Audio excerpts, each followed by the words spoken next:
ሚስቴን አከሸፏት። ተወዳጅ ልቦለድ ተራኪ ኢናያ። ቻናላችንን ላይክ፣ ሼር፣ ሰብስክራይብ በማድረግ ለወዳጅ ዘመድ ያጋሩ። አብራችሁን ቆዩ። አብርሃም አቤት። እና ለዚች ተልካሻ ምክንያት ብለህ ነው ሚስቴን ልፍታ የምትለው ስትል ዳኛዋ ጠየቀችኝ። እዩት እንግዲህ ክብርት ዳኛ ቋጥኝ ሴትነቷ ተንዶ ህዝብና መንግስት በአደራ የሰጣትን የዳኝነት ኃላፊነቷ ሲጫንባት፣ እስቲ አሁን ችሎት ላይ የቀረበን የአመልካች ብሶት ተልካሻ ብሎ ማጣጣል ተገቢ? አይ መብቴማ ሊከበር ይገባል። ያ ሌባ ትዝ አለኝ። አንዱ ልማደኛ ሌባ ነው አሉ። ለ7ኛ ጊዜ ስልክ ነጥቆ ሊያመልጥ ሲሞክር ተይዞ ፍርድ ቤት ይቀርባል። ታዲያ ዳኛው በብስጭት አንተ ልክስክስ ዛሬም እንደገና ሰርቀህ መጣ ቢሉት ሌባው ኮስተር ብሎ ክቡር ዳኛ እንዲህማ ይዝለፉኝ፣ ደንበኛ ክቡር ነው አላሉ። እውነቱን ነው፣ ደንበኛ መከበር አለበት። የግድ ጉዳዩ እንዲካበድ ሚስቴን ከሌላ ወንድ ጋር አልጋ ላይ ማግኘት አሊያም በገጀራ ጨፍጭፊያት ፍርድ ቤት መቆም ነበረብኝ እንዴ? ለምን ምክንያታችንን ያንነቃሉ? ምክንያቴን ያቅል ዘንድ የማንንም መብት ማን በትከሻው ተሸክሞ መዝኖታል? ደግሞ ስንት ጊዜ ነው ለዚህች ዳኛ ስለ ጉዳዩ የምነግራት? ከዚህ በፊትም ደጋግማ ጠይቀኝ ደጋግሜ መልሻለሁ። አይ ምክንያቱ ለእኔ ከበቂ በላይ ሆኖ ነው ክብርት ዳኛ ስል በትህትና ተልካሻ ብላ ያናናቃቸውን ምክንያት ሚስቴን ለመፍታት በቂ መሆኑን ለማረጋገጥ ሞከርኩ። ክብርት የሚለውን ቃል ክብርት የተሰራ ይመስል አፌ ላይ ከበደኝ። እኮ ሚስቴ ካለ ፍቃዴ ጸጉሯን ተቆረጠች ብለህ የፍች ፍቅር ጥያቄ ይዘህ ፍርድ ቤት ድረስ መጣ አለች ዳኛዋ አሁንም ተገርማ። ምን አስገረማት? አዎ ስል ኮስተር ብዬ መለስኩኝ። ዳኛዋም ዝም፣ ችሎቱም ዝም፣ ሁሉም ሰው እንደ እብድ እየተመለከተኝ ነበር። ዳኛዋ እንደ ዳኛ ብቻ ሳይሆን እንደ ሴት መናገር ጀመረች። ጾታዋን ወግና ስልችት ያለኝን ዝባዝንኬ የሞራል ወግ። ስማ አብርሃም፣ ባለቤትህ እኮ ሕፃን ልጅ አይደለችም። የሚጠቅምና የሚጎዳትን ነገር በሚገባ ራሷ ታውቃለች። ስትቆም ስትቀመጥ አንተ ማስፈቀድ የለባትም። ምንም እንኳን ባሏ ብትሆንም ያገባሃት በባርነት ልትገዛትና ያንተን ብቻ ፍላጎት ልትጭንባት አይደለም። ይህ ዘመናዊ አስተሳሰብም አይደለም። አንተ ወጣት ነህ፣ የተማርክ የከተማ ልጅ ነህ። በመቻቻልና በመተሳሰብ እንዲሁም አንደኛችሁ የአንደኛችሁን ፍላጎት በመረዳት ትዳራችሁን አክብራችሁ በለው። ሰውነቷ በእልህ እየተንቀጠቀጠ ምክር ይሁን ግሳጼ ያለየለት ንግግሯን አንተረተረችው። አሁን ክብርት ዳኛ የተናገሩት ነገር እንዲሁ ከላይ ሲታይ ትክክል ይመስላል። ግን ይህ ሁሉ ዝባዝንኬ በፍትህ ሀቤርህም በወንጀለኛም በቤተሰብም ህግ ላይ በቀጥታ የሰፈረ አይመስለኝም። ችሎት ውስጥ ሳይሆን የኛ ሰፈር የሴቶች ድር ውስጥ የቆምኩ መሰለኝ። ለነገሩ ዳኛዋ ሴት በመሆኗን ሲጀመር ፈርቼ ነበር። በኋላ ሳስበው ሙያ መቼም ጾታ የለውም። ሴት ዳኛ እንጂ ሴት ዳኝነት የለም። ሴት ሐኪም እንጂ ሴት ሕክምና የለም። ቢሆንም ጾታው ሙያው ላይ የሚያሳርፈው የራሱ ተጽዕኖ ይኖራል። ልክ እንደዚህ እጅ ዳኛ ደግሞ ሚስት ህግህ ህፃንም አይደለችም ትላለች እንዴ? ምን ነው ችሎቱን የህፃን ችሎት አረገችው? ሴት በዛ ጎመን ጠነዛ ብዬ ተረኩ። የተረቱ አንድምታ እኮ ስለ ሴት አይደለም። ብዙ አዋቂ ሲበዛ ሁሉም ጉዳዩን በራሱ እውቀት ልክ እየጎተተ በቀላሉ ሊሰራ የሚችለው ነገር ማከረም ይከተላል ለማለት ነው። እንኳንም ተረትኩ። ችሎቱን የሞሉት ሴቶች ናቸው፣ ሚስቴን ጨምሮ። ሚስቴ ስለ እንዴት እንደሚቀፈኝ እስቲ አሁን ባለቤትህ እኮ ህፃን ልጅ አይደለችም። የሚጠቅምና የሚጎዳትን ነገር በሚገባ ራሷ ታውቃለች ማለት ይህ ምን የሚሉት ከንቱ ንግግር ነው? አንዲት ሴት ለራሷ ይጠቅመኛል ያለችውን ማወቅ በቃ ሙሉነት ይመስላቸዋል። ይህ እኮ ነው የዘመኑ ችግር። ለራሴ ያውቃለሁ የሚሉት የማይረባ መኮፈስ። ለራሴ የሚጠቅመኝን እኔ ያውቃለሁ ማለት የትዳር አጋርን ፍላጎት ካላገናዘበ ምኑን ትዳር ነው? ህፃን ልጅ አይደለሁም የሚጠቅመኝን እኔ ያውቃለሁ ብዬ የፈለኩበት ባድር ሚስቴ ደስ ይላታል? የሚጠቅመኝን እኔ ያውቃለሁ ብዬ ጸጉሬን ሳላበጥር ጥርሴን ሳልቦርሽ በወጣ ሚስቴ ዝም ትላለች? የሚጠቅመኝን እኔ ያውቃለሁ ብዬ የጨርቅ ሱሬን እንደ ጌሾ ካልሲ ውስጥ ጠቅጥቄው ወጣ ሚስቴ ዝም ትላለች? በተራሽ ኮለሌና የሞራል ጩኸት ፍቅር ጸንቶ የሚቆም ሊያስመስሉ ሲቀባጥሩ ይገርሙኛል። ይህ እኮ ሁሉም ሴቶች ከሰውነት ወንበር የተገፈተሩ ሊመስላቸው ጨምድደው እንዳይወድቁ የሚንጠለጠሉበት የተረት ገመድ ነው። ትዳር ማለት ራስን ማወቅ ብቻ አይደለም። የትዳር አጋርም ጠንቅቆ ለማወቅ መሞከር ነው። የራስን ፍላጎት ብቻ አንጠልጥሎ ትዳር የለም። እንደዛማ ከሆነ ሁሉም በየራሱ የእውቀትና የፍላጎት አጥር ውስጥ ከመሸገ ምን አብሮነት አስፈለገ? ይኸው ነው እውነቱ። ክብርት ዳኛ ያሉት ነገር ከኔ ጉዳይ ጋር አይገናኝም። እኔ ሚስቴ ጸጉሯን ባጭሩ ስለተቆረጠች ሕፃናት አልወጣኝም። እኔ ጸጉሯን በመቆረጠው መፋታት እፈልጋለሁ። ከእርሷ ጋር መኖር አልፈልግም ነው እያልኩ ያለሁት። ቀድሜ ጸጉሯን እንድትቆረጥም አልነገርኳትም። እንዳትቆረጥ ግን አስጠነቅቄያት ነበር። የራሷን ምርጫ ተከተላለች፣ እኔም የራሴን ምርጫ እከተላለሁ። ደግሞስ የቤተሰብ ሕግ ሚስትን ለመፍታት የግድ ምክንያት ማቅረብ አለበት ይላል? አይልም። አንድ ሰው መፋታት ከፈለገ በቃ ይፋታል። ስለዚህ ክቡር ፍርድ ቤቱ ጥያቄን በመቀበል ፍቺውን እንዲያጸድቅልኝ በማክበር ጠይቃለሁ አልኩ። ለመሆኑ ስትፋቱ ያላቸውን ንብረት እኩል እንደምትካፈሉ ገብተዋል? አረ በሙሉ ተወሰድ፣ ብቻ እንፋታ አልኩ በምሬት እየተንቀሸቀሽኩ። ሚስቴ ፌቨን በኋላ ስታለቅስ ስትናፋረቅ ነው እንጂ ይሰማኛል። ጩኸቴን ቀማችኝ። ማልቀስ የሚያምርብኝስ እኔ። ነጋቸውን የፍቅርና መከባበር ባህር ከፊታቸው ተዘርግቶ መለቃቀስን ይንቁና እንዲህ ነው ከእጃቸው ሲፈተልግ በራሳቸው እንባ የጨው ባህር ሰርተው ነፍሳቸውን ይዘፈዝፋሉ። እንባቸውን ገድበው ቁጭት ያመነጩበት እዛው እንዴት እንደጠላኋት የአባቴም ገዳይ እንዲህ አልጠላ። ዳኛዋ በትኩረት ተመለከተችኝ። እኔም በትኩረት ተመለከትኳት። ጸጉሯ ባጭሩ ተቆርጦ ደማቅ ወርቃማ ቀለም ተቀብተዋል። ልክ እንደ ሚስቴ ወርቃማ ቀለም ውስጥ ነክረው ያወጡት ብሩሽ ነው የሚመስለው። ችፍርግ ፊቷ ላይ ልክ የሌላው ጥላቻ ይንቀለቀላል። ጠላች አልጠላች በሕግ እንጂ በፍቅር አትፈረድሮስ ሕግ አይጥላኝ። ጠረጴዛው ላይ በተቀመጠው መዶሻ አናቴን ብትፈልጠው ደስ ይላታል። ኧረ ጎበዝ! እኔ ለምስለ ሚስቴ ጸጉር ማጠር ሳወራ ለካስ ዳኛዋ ለራሷም ጸጉር ነው የተሟገተችኝ።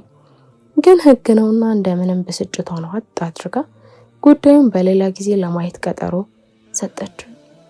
3ኛ ቀጠሮ መሆኑ ነው። ቆይ እቺ ሴትዮ በቀጠሮ ብዛት የሚስቴ ጸጉር የሚያድግና ሀሳቤን የሚቀየር መስሏት ይሆን እንዴ? መክሸፍ አይገባትም። በቃ ሚስቴ ለኔ ከሽፋለች። ከችሎት ስወጣ ሚስቴ ከእናቷ እኔም ማሚ ነበር የምንላቸው። እናም ታናሽ ወንድሟ ጋር በር ላይ ቆመው ነበር። እናቷን ሄጄ ሰላም አልኳቸው። ለኔ እናት ማለት ናቸው። ወንድሟ በጉርምስና ደም ፍሌት ፊጥ ይላል። ከንቱም ነገረ ስራው አያምረኝም። ዘመናዊ ወልጋዳ። እኔም ሰላም ላለማለት ሸፈፍ እያለ ራቅ ብለው ሄደ። ለምን እህቱን አስከትሎ እስከ ምድር ዋልታ ሄዱ? መንደር በተቻለኝ አቅም ሁሉ እሷን ላለማየት እሞክራለሁ። ጸጉሯን ከተቆረጠች ጀምሮ ሚስቴ ሳትሆን የሆነ የተወለድኩበት ያደግኩበት ብዙ ጣፋጭ ትዝታ ያሳለፍኩበት ሰፈሬን በግሬደር ካፈራረሱት በኋላ የማየው የፍርስራሽ ቁልል መስላን የምትሰማኝ። ፌቨን በስልጣኔ ግሬደር በፋሽን ትራክተር ዳግም ሳትሰራ ፈራርሳለች። መፍረስ ቃሉ ያማል። እቃቃው ፈረሰ፣ ዳቦ ተቆረሰ ሲባል የልጅ ነገር አይደለም ለካ። ድፍን ዳቦ ላይ ያለው ግርማ ሞገስ ምራቅ የሚያስውጥ ጉምዥቱ ሲቆረስ ከሚኖረው ጋር እኩል አይደለም። ያም ዳቦ ይህም ዳቦ ማለት የዋህነት ነው። ያ ዳቦ ይህኛው ሙሉነቱን የሚያሸነሽን ስለት ያረፈበት የዳቦ ቁራሽ፣ የዳቦ ፍርፋሪ።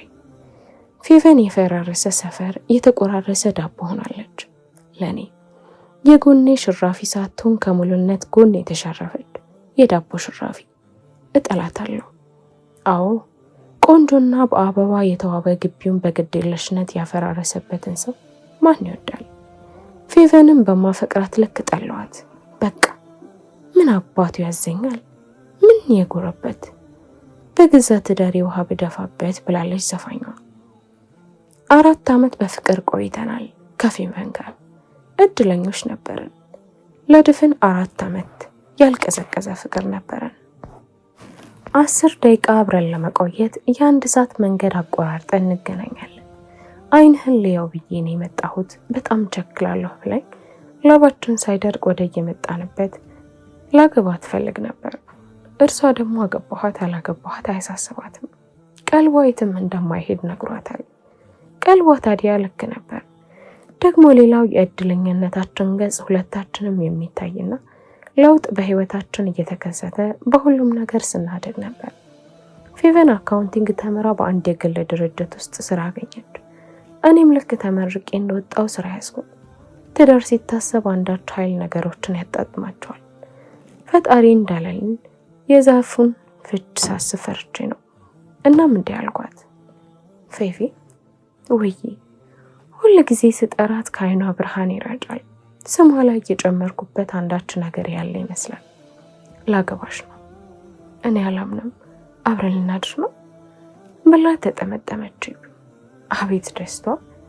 በእርግጥ ለሌላ ሰው ይህ አባባሏ ሳያስቁ አይቀርም። ለእኔ ግን የሆነ አስደሳችና በስሜት የሚነርክን ነገር ነበረው። አብረን ውለን በቃ ለሄድ ስትል እንዴት ይቀፈኝ እንደነበር የማውቀው እኔ ነኝ። አብሮ ማደር የቀለለባቸው ይህ ተራ ነገር ይመስላቸዋል።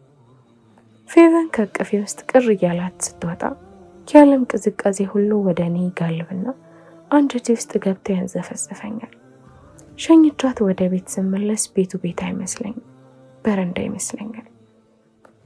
ለ4 ዓመት በፍቅር ስንቆይ እንኳን ማደር ምሽቱ ምን እንደሚመስል አብረን አይተነው አናውቅም። የፌቨን እናት ናቸው ምክንያታችን። የሚገርሙ ሴትዮ ልጆቻቸውን አታምሹ አይሉ፣ ግን ቡና ታፈላላቸዋለች። የቤቱ ደንብ ነው። 2 ሰዓት ራት ይበላሉ። ልጆቹ ካልተሟሉ ራት አይበሉም። እንደው ሰዓቱ ካለፈ ልጆቻቸው ቢሟሉ ራት ሳይበሉን የሚያድሩት። ፌቨን ታዲያ የሆነ ነገር ተከትሏት መጥቶ እኔ ቤት ካልገባው እህል ባፏ አይጎዞርም። እንዲህ ፌቨን ረሃብ እንደማትችል አውቃለሁ። ከራባት እንስፍስፍን የምትለው አይኗን እንኳን መግለጥ ያቅታታል። አቤት ስታሳዝነኝ እንደነበር። ታዲያ እንዴት አባቴ ብዬ ለ4 አዘገያለሁ። በጊዜ ወደ ቤት ጥድፊያ ነው። የፌቨን እናት በእነዚህ የማይዛነፉ ህጎች ልጆቹን የማይዛነፍ የቤት መግቢያ ሰዓት ድንበር አስምረውላቸዋል። ካላባት ስላሳደጓቸው እናታቸው እንደ አባትም እንደ እናትም ነው የሚያዩዋቸው። ተጋባን። ትዳራችን በሚያምር ፍቅር ተሞላ። እድለኛ ነኝ ያልኩት ለዚህ ነው። ልክ እንደ ፍቅረኛ ነበር የምንኖረው። ከቤታችን መውጣት አንፈልግም። ሰውም ወደ ቤታችን ባይመጣ ደስታችን ነው። እውነቱን እኮ ነው። ክፉ ሆነን ሳይሆን ፍቅር የሚባለው ስካር አልሰከነልንም ነበር። ሰዓት አይበቃንም። ቅድም ናክቶ ቁርስ በልተን ምን እንዳወራን ምን እንደሰራን እንኳን ሳናውቀው አንዳንዴ እንዲያውም ምሳሳት ሁሉ ከየት እንዳለፈ ሳይገባን ብቅ ስንል ማታ ሆኗል። በቃ እንዲህ ነበር እኔና ፌቨን። ሁሉም ሲጀምረው እንዲህ ነው ይባል ይሆናል፣ ግን ለድፍን 3 ዓመት ስንኖር ደስታችን ሳይሸረፍ ሳቃችን ሳይከስም ፍጹም ደስተኞች ሆነን ነበር። ደግሞ አማረብን እንጂ ፌቨን ድሮ ቆንጆ ናት። ጭራሽ አበባ መስላ አረፈች። እኔ እንኳን 1-2 ተብሎ አጥንቶ የሚቆጠር ፍጥረት ትንሽ የተገለበጠች ጎድጓዳ ሳህን የምታክል ብርጭቆ ተከሰከሰችብኝ። እንደ አዳምና ሔዋን የቀደመው ህይወትም ትዝታም ሳይኖረን እዚህ ቤት በዚህ እድሜ የተወለደ የሚመስል ያለፈው ዓለም ቤተሰብ ጓደኛ ምናምን ሁሉ ሁለታችንም ረሳ ነው። የፌቨን እናት ይደውሉና እረ እናንተ ልጆች ድምጻችሁ ጠፋ፣ በደህናችሁ ነው ይሉናል። እኔና ፌቪ ታዲያ ልክ ስልኩ ሲዘጋ በደህናችን ነው ግን ተባብለን እንሳሳቃለን። ከዛ ፕሮግራም እናወጣለን። በቀጣዩ ቅዳሜ የፌቪ እናት ጋር፣ በዛኛው ደግሞ እኔ ቤተሰቦች ጋር አንዴ ከሰው ተሰየን እንባባልና በቀጣዩ ቅዳሜ እሁድ ወፍ የለም። እንደውም ቅዳሜና እሁድ ማለፉን የምናስታውሰው ሰኞ ነው። እኛ ሌላ ዓለም ውስጥ ነን። ቢጨንቃቸው የፌቨን እናት ራሳቸው መጥተው ጠየቁንና መከሩን። ታፍናችሁ አትዋሉ። ወጣ እያላችሁ ይንፈሰባችሁ። ፊታችሁን ፈረንጅ የመሰለው ፀሐይ አትወኩ ነው። ምቾት እንዳይመስላችሁ። ምን ያደርጋል ምክራቸው ራሱን አፈሰበት። ምን አባቴ ላድርግ? እኔ ራሱ ከቤት ስወጣ ገና ትላንት ከገጠር እንደመጣ ሰው እደናበራለሁ። ቤቱ ይናፍቀኛል፣ ፌቪ ትናፍቀኛለች። ሩቅ አገር የሄድኩኝ የማልመለስ ይመስለኛል። ትናፍቀኛለች። እንዲህ አይነት ትዳር ከመቶ አንድ ነው አለ። ለምን ግማሽ አይሆንም? የበረከቱ ተካፋዮች እኔና ፌቨን ነበረው። ሰውሮ ያመኛል። ሰዎች የበለጠ በተፋቀሩ ቁጥር እንደ ስስት መስዋዕት ራሳቸውን ከቀላልም ከከባድም ግጭት መጠበቅ ይኖርባቸዋል። አንዱ ቸልተኛ ሆኖ ሳት ካለው ፍቅር ሲንኮታኮት ያሰቅቃል። ደግሞ ብቻውን አይንኮታኮት። ጣፋጭ ትዝታንም ይዞ ነው አፈርድም የሚያበላው። የጨነገፈ ፍቅር እንደማሰብ በሰው ልጅ ህይወት ውስጥ ምን ሰቆቃ አለ? ፌቨንን እወዳት ነበር፣ አከብራት ነበር፣ አፈቅራት ነበር። ትንሽ ነገር ይህ ነው የማይባል ምክንያት በውስጥ እሳተ ገሞራን የሚያህል ቅያሜ ያፈነዳ። አሁን ይሄ ምን ይባል? እንኳን ለዚች ለተራ ኩርፊያ አይበቃም እኮ ይባል ይሆናል። ያልደረሰበት ግልግል ያውቃል አሉ። ይህ ትንሽ የተባለው ምክንያት ለተመልካች ትንሽ ይምሰል እንጂ ፌቨን አይኗን ማየት ድምጿን መስማት እየጠላሁት በዚህ ምክንያት ነው። ፍች ፈለግኩ። ምክንያቱም ፌቨን ጸጉሯን ባጭሩ በመቆረጧ ነበር። በቃ ይሆነው ብቻ ነው ምክንያቱ። ሚስቴ ጸጉሯን ባጭሩ መቆረጧ። የፌቨን ጸጉር ምን ቢሆን ነው እንዲህ ጉድ ያፈላው? ፌቨን አልኳት።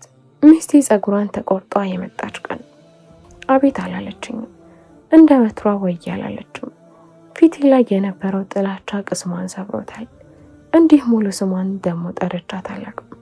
ሙሉ ስሟን ከምጠራት ሙልጭ አድርጌ በሰድባት ይሻላታል። በምርጥ ፍቅረኛሞች መሀል እኮ በሙሉ ስም ከመጥራት የበለጠ ስድብ የለም። በሀገራችን አቶ ወይዘሮ ምናምን የሚባሉት ተቅላጾ ይህን ከስማችን ሲቀናጣ ሀሴት ማድረጋችን ሳይታለም የተፈታ ነው። አቶ ጉልማው ከመባሉ ጉልዬ ብንባልም ደስ ነው የሚለን መቼስ ፍቅረ ቅንጦት። ፌቨን ነገሮች ወዴት እየሆኑ እንደሆነ ገብቷታል። ገና በሰላሙ ጊዜ አብርሽ አንተ ከምትጠላቸው ሰዎች አንዷ ከመሆን ሞቴን እመርጣለሁ ትል ነበር። ታውቃለች ሰው አድም ስጠላም ልክ እንደሌለኝ ታውቃለች። ሳፈቅር ሁሉንም ነገሬን ሰጥቻት የምትረግጠው የእግሯን ጫማ ከእናቷ በላይ የምትዘረጋው ዣንጥላ እንደመሆንላት ሰውዳት በምድር ላይ የእይታይን አልፋና አማጋ ብቻ እንደምትሆን ታውቅ ነበር። በቃ ጸባይ ነው። ላፈቀርኩት እኔን ራሴን ጥቅልል አድርጌ እንደምሰጥ። አንዳንዱ ሰው በአምላክ የማትምጥብኝ ይላል። እኔ ግን ፌቨንን ሳፈቅራት በፈጣሪ ከሷ ቢሉኝ እርሷን ነበር የምመርጠው። እንደውም ፈጣሪ ራሱ በፌቨን አትምጣብኝ ሳልለው አልቀርም። ፈጣሪ በዚህ ተቆጥቶ ቢያሻው ምድሩን በመብረቅ ያረሳው። ከፈለገ ድንጋይ እሳት ያውርድ እንጂ ካፈቀርኩ እውነቱ ነው። ቤቴን ከሩቅ ስመለከተው የሚንቀሸቀሽ መንፈሴ ድብር እንዳለኝ ያደርገኛል። እዛ ድብርት ውስጥ የነፍሴ እላት ነበረች ፌቨን ስርዓት ያላት ትሁት ልጅ ነበረች። ደግሞ ስርዓቷ ሰው አለ የለም ብለው ግራና ቀኝ አይተው ባሻንጉሊት ሞራል በአስመሳይ ጨዋነት እንደሚሰለመው ሴቶች አልነበረም። አንዳንዴ እንዲህ ትለኛለች፣ ታውቃለህ ካንተ ጋር ሰውን ተጨማለቂ ይለኛል። እንዲህ ነኝ ሳፈቅር። ራሴን ላፈቀርኩት የደስታ ማቅረቢያ ሳህን አድርጌ የምሰጥ እና ሳፈቅር ጆሮዬ ዓለምን አይሰማ። ድምፅ ሁሉ እሷን ነበር የሚመስለኝ። ብቻዋን ያለች ያህል እስኪሰማት ልክ የሌለው ነፃነት ነበራት ፌቨን። እናም ጓደኛዋ ያቺ ናዚላ ጓደኛ እንዴት ትላታለች፣ እናትዬ አንቺን ጉዝጓዝ ላይ ጥሎሻል። በደስታ ለሽ ብለሽ የፍቅር እንቅልፍሽን ለጥጪ። ስታወራው አይኗ ውስጥ መርዘኛ ቅናት አለ። ሳቋ ቡና ቤት በር ላይ ደንበኛ ለመጥራት እንደጮሁ ቡና ቤት ሴቶች አይነት ሳቅ ነው። ምንም አያምረኝም ስለ ጓደኛዋ። የፌቨንን እንዳይ ጓደኛ አልወዳትም። በቃ ሲቃይ የሚኮሰኮስ ሳይለ እንደዛ ነው። አባ ጀጎሪ መንፈስ ነገር ድምጿ ራሱ ይኮሰኮሳል። ንግግሯ ከቃል ሳይሆን ካባ ጨጓራ የተሰላን የሚመስለው። በተለይ ሳቋ እንደዚህ ልጅ ሳቅ የሚቀፍ እንደዚህ ልጅ ወሬ የሚያቅለሸልሽ ነገር በምድር ላይ ያለ አይመስለኝም። የሆነ ከአይኑ የሚወጣው የውድቀት ጨረር ሰላም ይነሳል። እሷን ለማየት ትልቅ የትዕግስት መነጽር ያሻል። ማን ስሟ? እንደውም ሳስበው የሆነ ክብ ስም ይመስለኛል። ተመልሶ እዛው አይነት ለማያድግና ስንዝር እልፍ የማይል ስብዕና የተሰጠ ሽክርክሪት የሚያስደስታቸው ህፃናት ብቻ ናቸው። ያደገ ሰው እልፍ ማለት ያስፈልገዋል። ዞሮ ሲመለከት ከትላንትናው ትንሽ እልፍ ማለት አለበት። ትላንትም ትላንት ላይ፣ ዛሬም ትላንት ላይ፣ ነገም ትላንት ላይ የሚቆም ሰው ሌላው ቢቀር ትንሹ ነገር ትዝታ እንኳን በውስጡ የሻገተበት ይሆናል። ትላንት የሆነ ወንድ ጋር ሶደሬ፣ ዛሬ የሆነ ወንድ ጋር ላንጋሎ፣ ነገ የሆነ ሰውዬ ምንትስ ሆቴል እራት፣ ዛሬ እንትና ሰርግ ላይ ሚዜ፣ ከነወዲያ አገሊት ቀለበት ላይ አጃቢ፣ ጠዋት ሳውና ስቲም ገለመሌ፣ ከሰዓት ጸጉር ቤት፣ ከውስጥ የቆሸሸ ስጋ እንደ ድሮ በሙቅ ውሃ ተዘፍዝፈው ስለዋሉ ይጠራ ይመስል። ህይወቷ እንደዛ ነው። በዛ ሄዳ በዚህ ወጥታ ተመልሳ እዛው እንዲሁ እንደ ዞርባ ሳታስበው በእድሜ ሰዓቷ ዞሮ 38 ሆነ። እድሜ በየትኛውም ደረጃ መጥፎ አይደለም። እንደ እድሜ ካለመሆን በላይ በሽታ ግን ምን አለ? ሰው በእድሜው ገንዘብ፣ ፍቅር፣ ዘመድ፣ ጓደኛ በተለያየ ምክንያት ላያፈራ ይችላል። ግን ለእድሜው የሚገባ ጥሩ ባህሪ መኖር ማንን ገደለ? አሁንም ቦርሳዋን አንጠልጥላ መንደር ለመንደር ከመዞር ሌላ ስራ የላትም። አንዳንዴ ሳስባት የ38 ዓመት ሰይጣን ትመስለኛለች። ዝናብ ጠራራ ሳይል ኮሲ ለኮሲ ሲዞር የሚውል ሰይጣን። በዚህ እድሜም የሚገርም አቋም ነው ያላት። ወንዶቹን እንደ ለማዳ ውሻን የምታስከትላቸው። ህይወቷም ይህ ነው። ወንድ ማስከተል፣ ወንድ መከተል። በቃ ሰውነቷ ከብዙ ወንዶች ኪስ በተዋጣ ቁርጥራጭ ስግ የተገነባን የሚመስለኝ። የየድርሻቸውን ቢያነሱ ማሚ የምትባል ሴትዮ በምድር የማትኖር አይነት። እንግዲህ የዚች ዋጋ ቢስ ፍጥረት የልብ ጓደኛ ናት ሚስቴ ፌቨን። እዚህች ሴትዮ ጋር ታይ ይቅርብሽ አላልኳትም። ቤታችን ስትመጣ ፊት አልነሷትም። ቤቱ ሽቶ በምታወል ቀን ሲታፈን ስማቸው ተጠርቶ በማያውቅ መንጋ ወንዶች ተረድ ጆሮ ሲደነቁር ፊት አልነሷትም። ለምን? የምወዳት ሚስቴ ጓደኛ ስለሆነች። በዛ ላይ ፌቨንን እንደምቀናባት ታውቃለሁ። አስተያየቷ ይነግረኛል። የፌቨንን ጸጉር በእጇ እየነካካች እኔ እኮ የሚገርመኝ ከርዝመቱ ብዛቱ ትላታለች። የፌቨንን ሰውነት ስትነካ ይቀፈኛል። አብራቸው በየስራቸው የወደቀቻቸው ወንዶች መንፈስ ሁሉ ሚስቴ ላይ ሰፈረ ነው የሚመስለኝ። የሚስቴ ለስላሳና ጠይም ጉንጮች እየነካች እስቲ አንድ ቀን እስቲ ምንግባ፣ እኔ እጋብዝሻለሁ ፌቪ አፈር ሰውን ስትላት ትንፋሽ ያጥረኛል። አፈር መሆን ከፈለገች ለምን ብቻዋን አፈር አትሆንም? የኔ ሚስት እስቲም ስላልገባች። ከዚህ ሁሉ የሚከፋው ግን ወሬዋ። ወይኔ ወሬዋ! ሰው እንዴት በቅሌቱ አንቱ ለማይባል ይጠራል።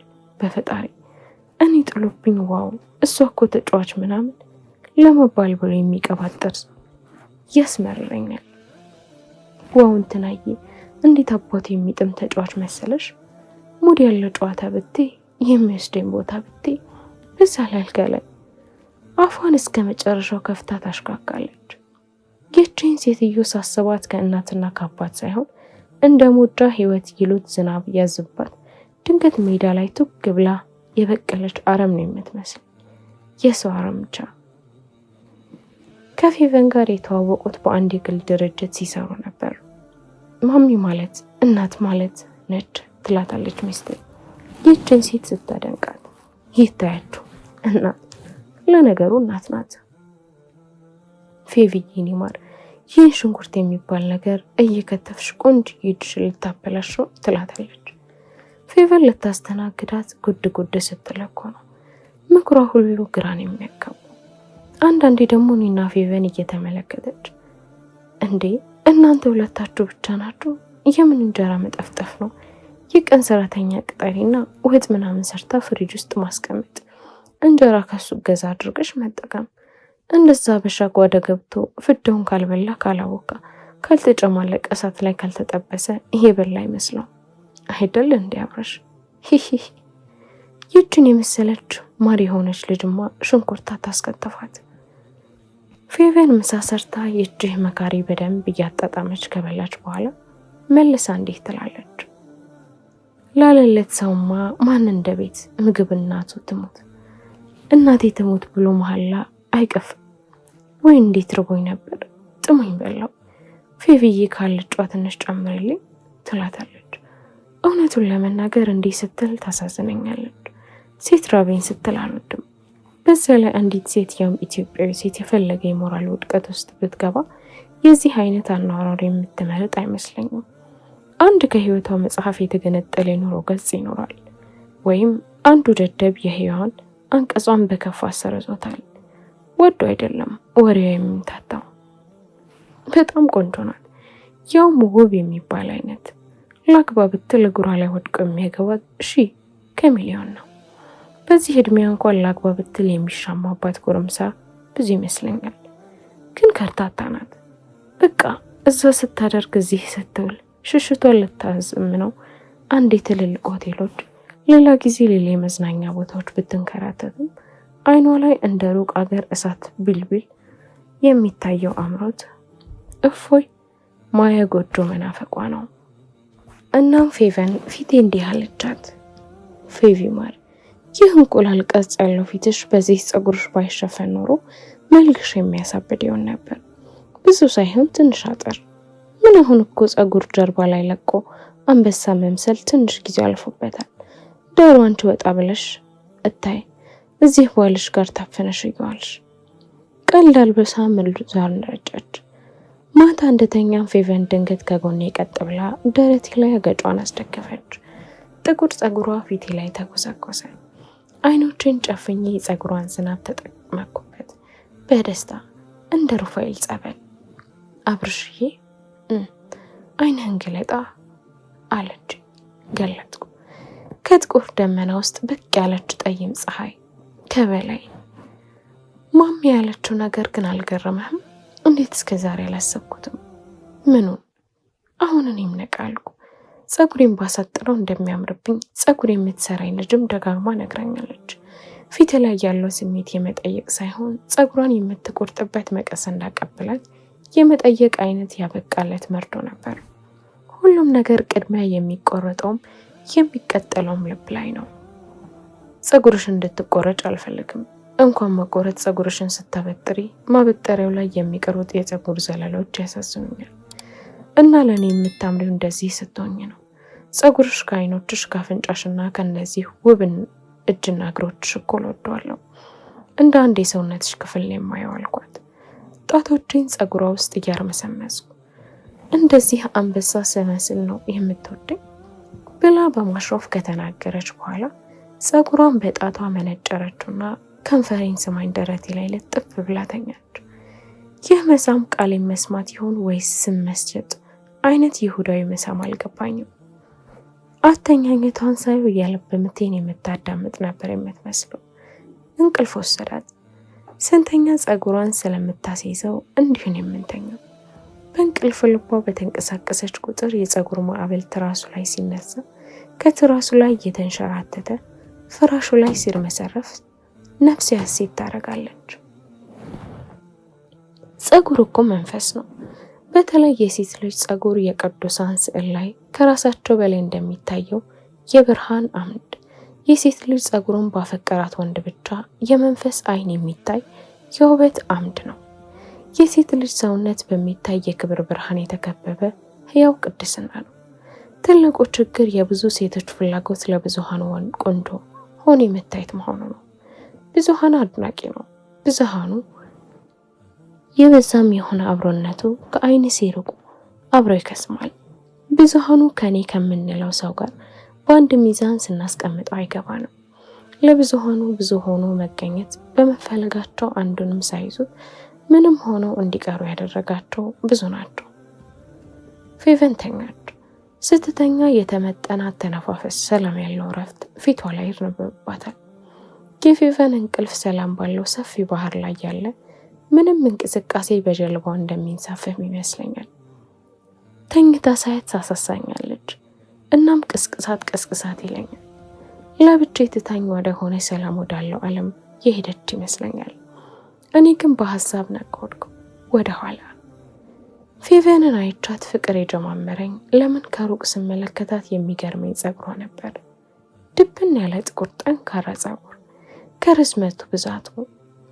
ከተዋወቅንና ከተቀራረበን በኋላ ደግሞ ጸጉሯ መሀል ጣቶቼ ጠፋ ማለት ዘበት ነው። አንገቷን ወደ ግራ ዘንበል ስታደርግ ጸጉሯ ወደ ግራ ይዞርና በግራ ትከሻዋ አልፎ እየተርመሰመሰ የግራ ጡቷን ይሸፍነዋል። ጸጉር ቤት ቆይታ ስትመለስ ይሁን የተቃጠለ ጸጉር ሽታ አፍንጫዬን ያወደዋል። ያን ሽታ ወደዋለሁ። እንደውም በሴቶች ጸጉር ቤት ሳልፍ ይህ የተቃጠለ የጸጉር ሽታ ሲሸተኝ ጸጉር ቤት ውስጥ ፌቨን ያለች ይመስለኛል። ጸጉር መተኮስ ማለት እኮ ለውበት አምላክ የሚቃጠል የጸጉር መስዋዕት እንደማቅረብ ነው። የመረር የፋሽን ጥላቻ ኖሮብኝ ሳይሆን ውበት ዋጋ እንደሚያስከፍል ለመግለጽ።